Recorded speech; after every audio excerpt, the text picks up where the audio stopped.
Il y avait autrefois à Gisors une vieille dame très vertueuse et protectrice de la vertu qui s'appelait Madame Husson. Madame Husson s'occupait particulièrement des bonnes œuvres, de secourir les pauvres et d'encourager les méritants. Petite, Trottancourt, ornée d'une perruque de soie noire, cérémonieuse, polie, en fort bon terme avec le bon Dieu, représentée par l'abbé Malou. Elle avait une horreur profonde, une horreur native du vice, et surtout du vice que l'Église appelle luxure. Les grossesses avant mariage la mettaient hors d'elle, l'exaspéraient jusqu'à la faire sortir de son caractère.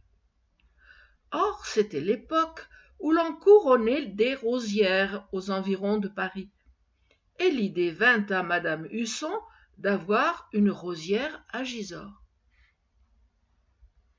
Certaines villes récompensaient une fois par an la jeune fille la plus sage et la plus vertueuse par une couronne de roses et un don, bijoux ou argent. L'origine de cette coutume remonte à saint Médard, évêque du VIe siècle. Madame Husson s'en ouvrit à l'abbé Malou, qui dressa aussitôt une liste de candidates. Mais madame Husson était servie par une vieille bonne nommée Françoise, aussi intraitable que sa patronne. Dès que le prêtre fut parti, la maîtresse appela sa servante et lui dit « Tiens, Françoise, voici les filles que me propose monsieur le curé pour le prix de vertu. Tâche de savoir ce qu'on pense d'elles dans le pays. » Et Françoise se mit en campagne. Elle recueillit tous les potins, toutes les histoires, tous les propos, tous les soupçons. Pour ne rien oublier, elle écrivait cela avec la dépense sur son livre de cuisine et le remettait chaque matin à madame Husson, qui pouvait lire après avoir ajusté ses lunettes sur son nez mince: pain 4 sous, lait 2 sous, beurre 8 sous.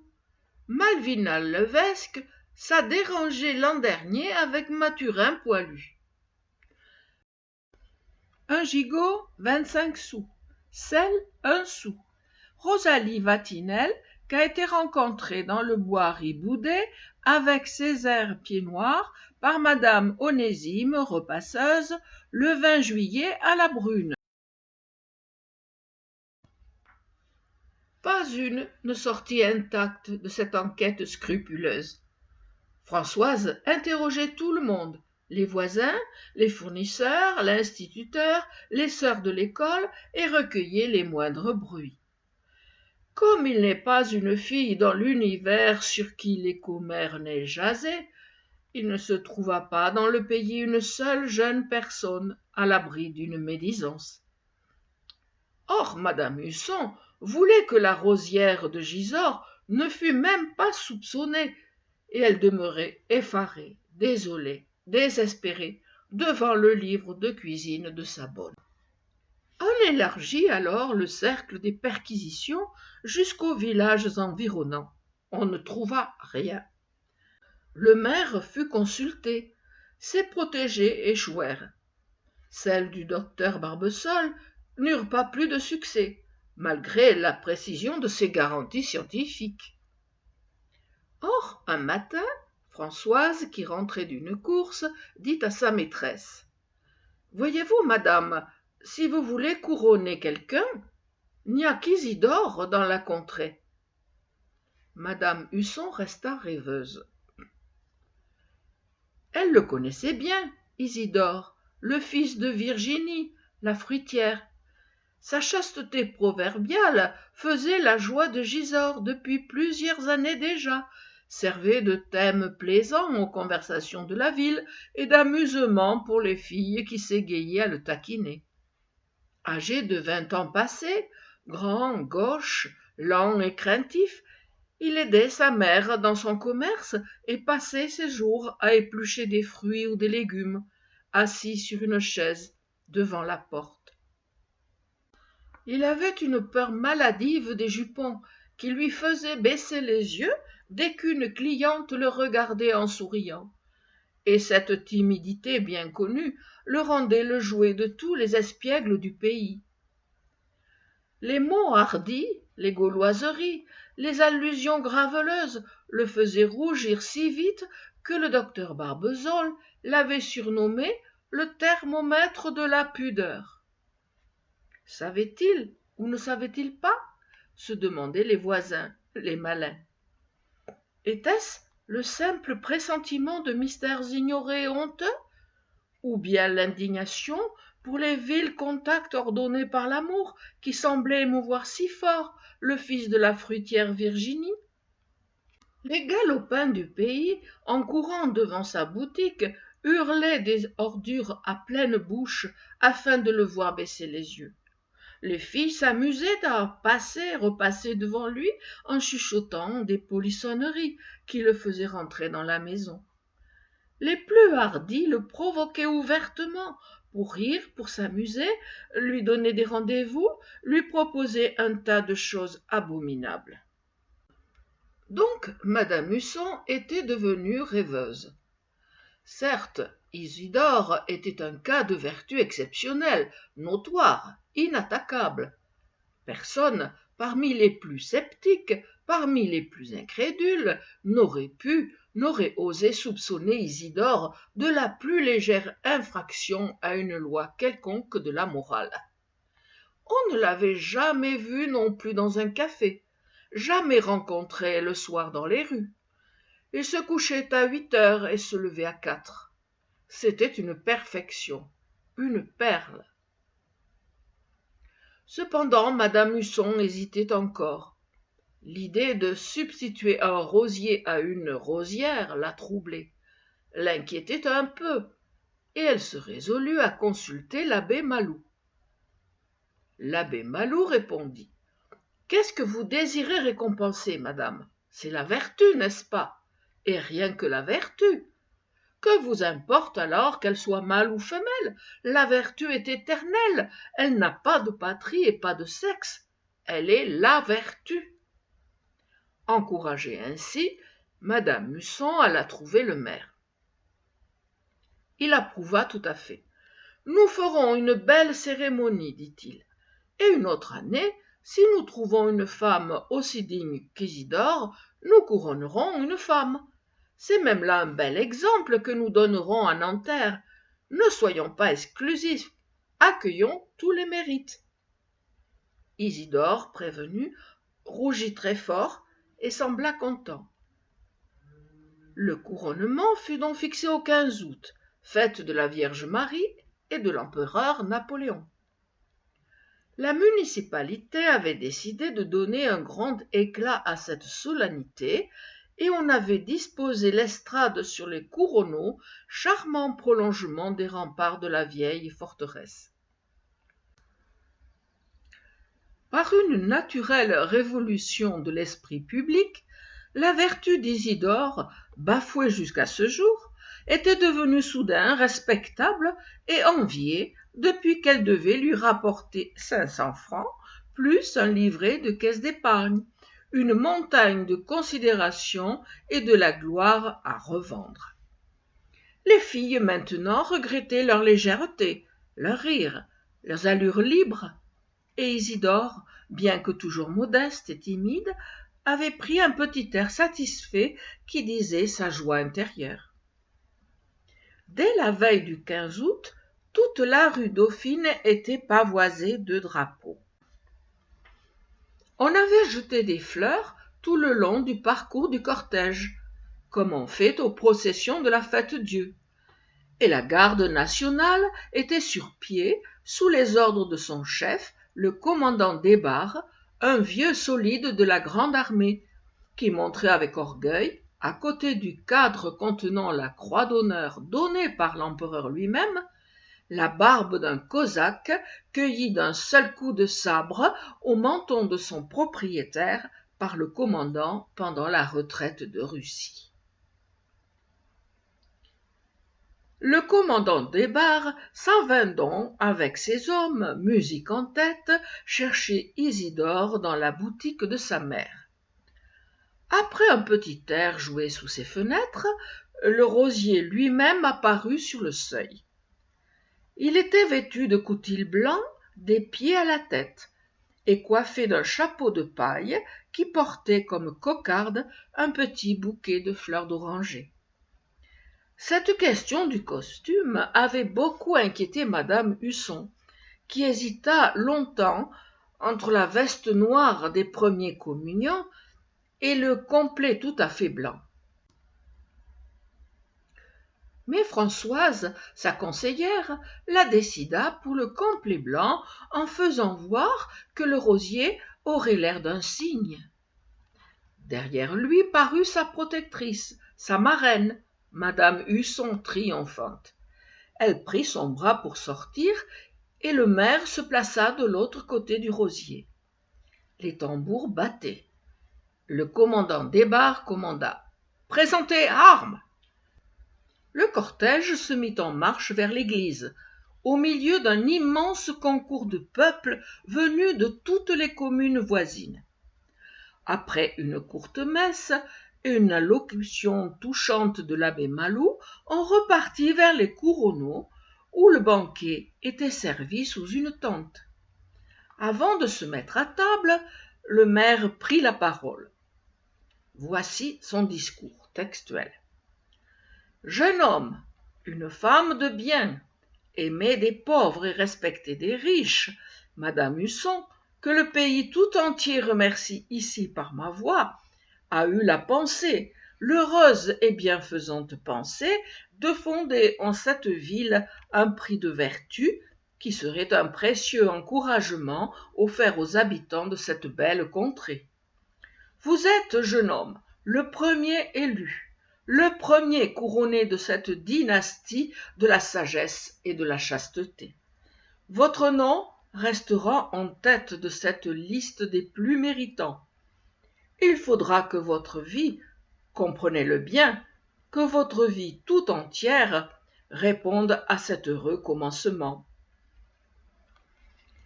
Aujourd'hui, en face de cette noble femme qui récompense votre conduite, en face de ces soldats citoyens qui ont pris les armes en votre honneur, en face de cette population émue réunie pour vous acclamer, ou plutôt pour acclamer en vous la vertu, vous contractez l'engagement solennel envers la ville, envers nous tous, de donner jusqu'à votre mort l'excellent exemple de votre jeunesse.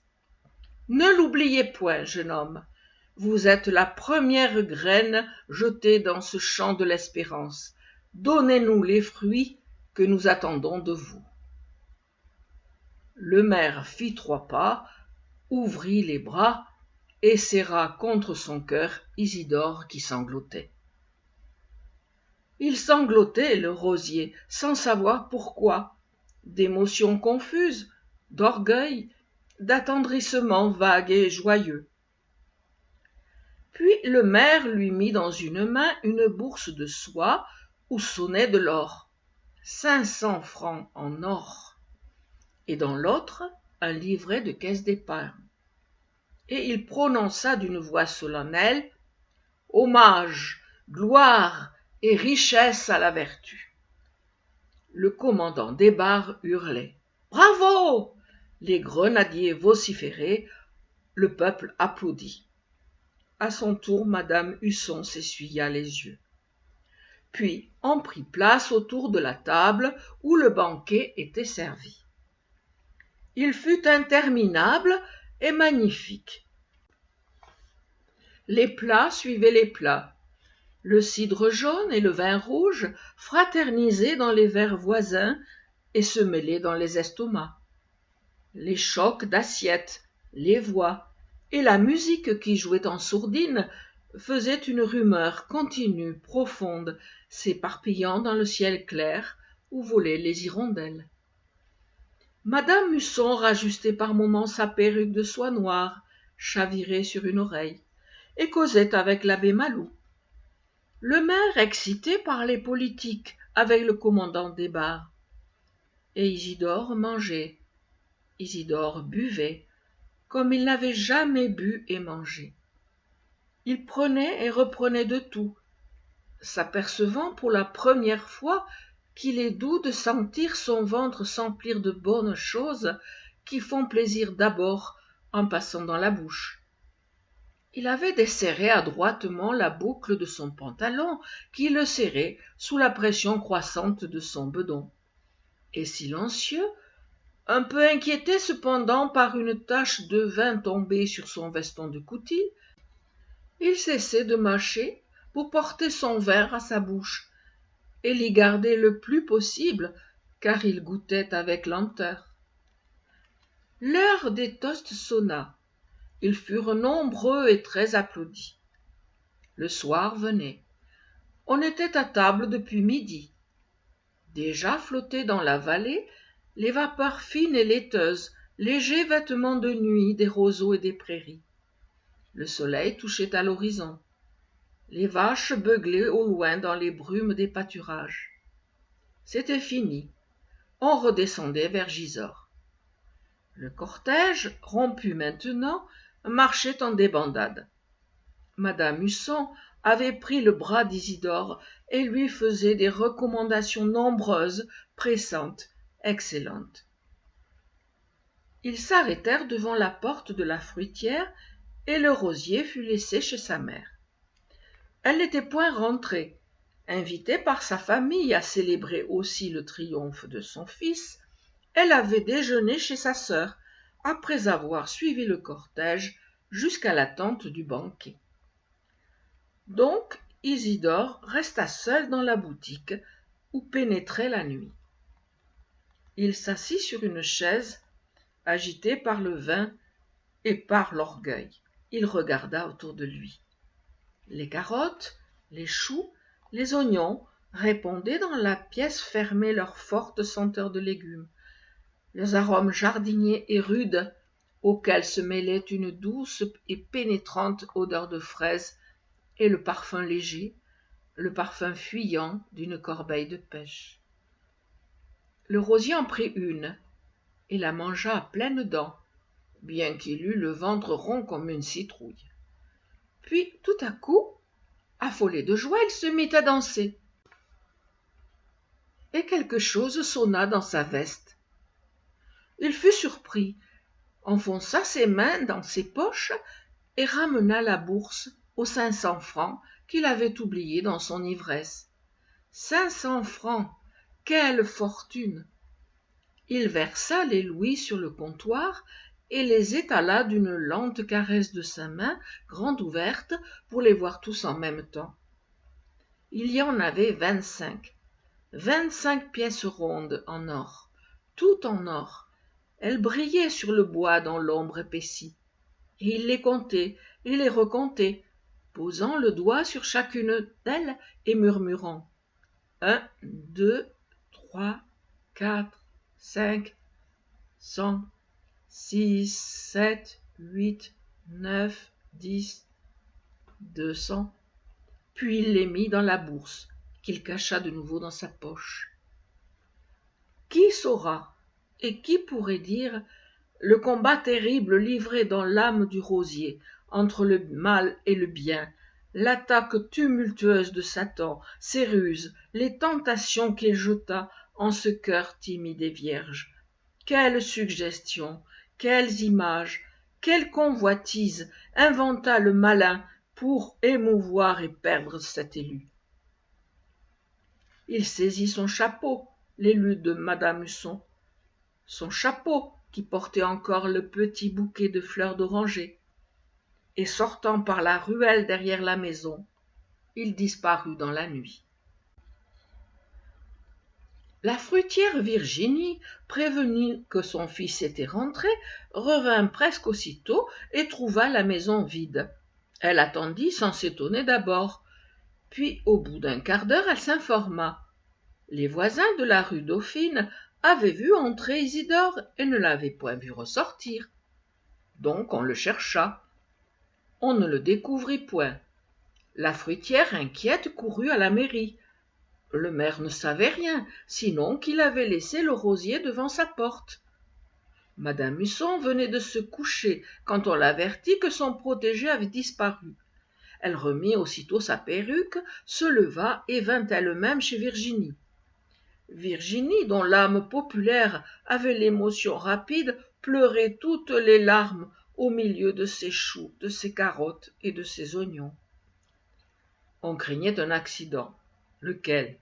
Le commandant des bars prévint la gendarmerie qui fit une ronde autour de la ville. Et on trouva, sur la route de Pontoise, le petit bouquet de fleurs d'oranger. Il fut placé sur une table autour de laquelle délibéraient les autorités. Le rosier avait dû être victime d'une ruse, d'une machination, d'une jalousie, mais comment? Quels moyens avait-on employé pour enlever cet innocent et dans quel but? Las de chercher sans trouver, les autorités se couchèrent. Virginie seule veilla dans les larmes. Or, le lendemain soir, quand passa à son retour la diligence de Paris, Gisors apprit avec stupeur que son rosier avait arrêté la voiture à 200 mètres du pays, était monté, avait payé sa place en donnant un louis dont on lui remit la monnaie, et qu'il était descendu tranquillement dans le cœur de la grande ville. L'émotion devint considérable dans le pays. Des lettres furent échangées entre le maire et le chef de la police parisienne, mais n'amenèrent aucune découverte. Les jours suivaient les jours, la semaine s'écoula. Or, un matin, le docteur Barbesol, sorti de bonne heure, aperçut, assis sur le seuil d'une porte, un homme vêtu de toile grise et qui dormait la tête contre le mur. Il s'approcha et reconnut Isidore. Voulant le réveiller, il n'y put parvenir. L'ex-rosier dormait d'un sommeil profond, invincible, inquiétant, et le médecin surpris alla requérir de l'aide afin de porter le jeune homme à la pharmacie Boncheval. Lorsqu'on le souleva, une bouteille vide apparut, cachée sous lui, et l'ayant flairée, le docteur déclara qu'elle avait contenu de l'eau de vie. C'était un indice qui servit pour les soins à donner. Ils réussirent. Isidore était ivre et abruti par 8 jours de saoulerie. Ivre et dégoûtant à n'être pas touché par un chiffonnier. Son beau costume de coutil blanc était devenu une loque grise, jaune, graisseuse, fangeuse, déchiquetée, ignoble, et sa personne sentait toutes sortes d'odeurs d'égout, de ruisseaux et de vices. Il fut lavé, sermonné, enfermé, et pendant 4 jours ne sortit point.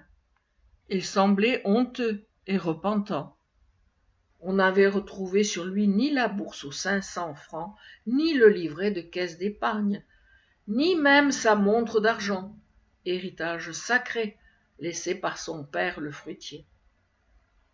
Le 5e jour, il se risqua dans la rue Dauphine. Les regards curieux le suivaient, et il allait le long des maisons, la tête basse, les yeux fuyants. On le perdit de vue à la sortie du pays, vers la vallée. Mais 2 heures plus tard, il reparut, ricanant et se heurtant au mur. Il était ivre, complètement ivre. Rien ne le corrigea. Chassé par sa mère, il devint charretier et conduisit les voitures de charbon de la maison Pougrisel. Sa réputation d'ivrogne devint si grande, s'étendit si loin, qu'à Évreux même, on parlait du rosier de madame Husson, et les pochards du pays ont conservé ce surnom.